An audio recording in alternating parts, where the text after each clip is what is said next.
आणखीन एका माझ्या क्रेझीनेसबद्दल बोलणार आहे.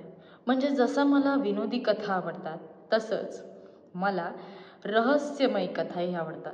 म्हणजे ज्याच्यात गूढ लपलं आहे, ज्याच्यात विनोद आहे, अशा कथा मला आवडतात. दोन्हीमध्ये थोडासा फरक आहे.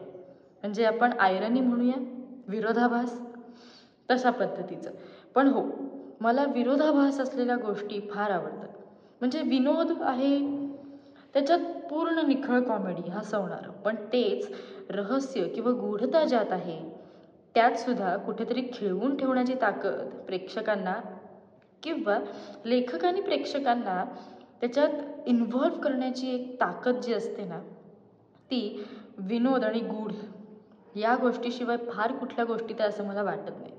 आपलं आयुष्यही तसंच आहे की एखाद्या माणसाचा स्वभाव प्रचंड गूढ असू शकतो किंवा एखाद्या माणसाचा स्वभाव प्रचंड विनोदी असू शकतो किंवा हे दोन्ही स्वभाव त्याच्यात थोडे थोडे असू शकतात. बरोबर ना?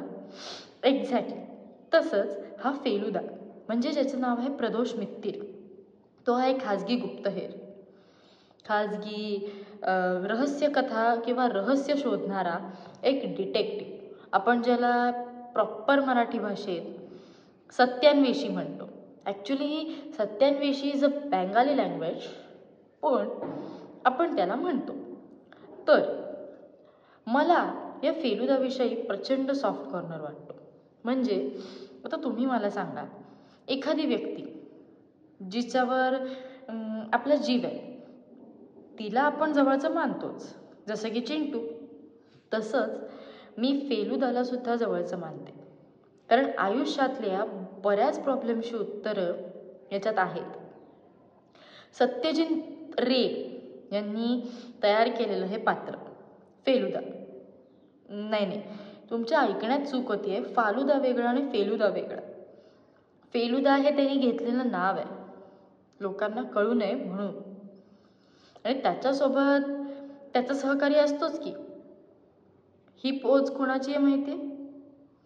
Exactly, James bond 007, bond, James bond किंवा शेरलॉक होम्स. मग त्याचा सहकारी डॉक्टर वॉटसन. तशाच पद्धतीचा हा एक खाजगी गुप्तहेर फेलुदा. त्याची अनेक पुस्तकं आहेत. म्हणजे बंगालच्या वाघाचं रहस्य, केस अटॅची केसची, मृत्यूघर, या सगळ्या किंवा याच्यापेक्षा अनेक खंडातल्या प्रत्येक पुस्तकाचा मी बारकाईने अगदी पारायण केल्यासारखा, अभ्यास म्हणण्यापेक्षा अगदी त्याच्यावरती संशोधन केल्यासारखं मी ते वाचत सुटले. कारण मला ते खूप आवडतं. मला ती बऱ्यापैकी पुस्तकं पाठही आहेत. आणि मला फेलुदाविषयी प्रचंड सॉफ्ट कॉर्नर आहे. कारण फेलुदा आहेच सॅल्यूट करण्यासारखा. जसं मी म्हटलं होतं की मला सुरुवातीला वाटायचं की चिंटू खरा आहे, तसंच मला अजूनही वाटतं की चिंटू, फेलुदा, शेरलॉक होम्स ही सगळी पात्रं खरी असावीत. पण दुर्दैवाने ही खरी नाही आहेत.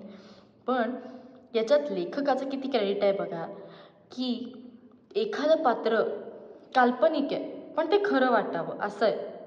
बरोबर ना? तर तुम्ही मला सांगणार आहात की तुम्हाला असं विरोधाभास असलेल्या गोष्टी किंवा विनोद गूढ कथा किंवा अशा थोड्याशा ॲब्सर्ड किंवा विनोदी कथा असं काही आवडतं का? ऑर एल्स तुम्ही मला हे सांगणार आहात की तुम्हाला फेलुदा म्हणजे काय किंवा फेलुदाची पुस्तकं तुम्ही वाचली आहेत का किंवा सत्यजित रेंची कुठली पुस्तकं वाचली आहेत का? आणि तुम्हालाही माझ्यासारख्या अशा फॅन्टसीज आहेत का की मला फेलुदाला भेटायचं आहे, मला चिंटूला भेटायचं आहे? हे तुम्ही मला नक्की सांगा. आणि काय, वाचत राहा, काहीही वाचा. चिंटू वाचा, चंपक वाचा, सत्यजित रेंचं काहीही वाचा, विजय तेंडुलकर वाचा, पु ल देशपांडे वाचा, गिरीश कर्नाड वाचा, मधुकर तोरडमल वाचा, पण वाचत राहा. सुरुवात छोट्यापासून करायची ते मोठ्यापर्यंत जायचं. वाचन इज मस्ट. वेगवेगळ्या ढंगाची, वेगवेगळ्या प्रकाराची पुस्तकं वाचलीत की माणसाची मानसिकता आणि लेखकाची मानसिकता कशी असते हे लक्षात येतं. बरं, पण तुम्ही मला हे सांगायला विसरू नका की तुम्हाला खरंच अशा काही फॅन्टसीज आहेत का? ओके, सो भेटू पुन्हा पुढच्या नवीन व्हिडिओत. Okay, bye bye.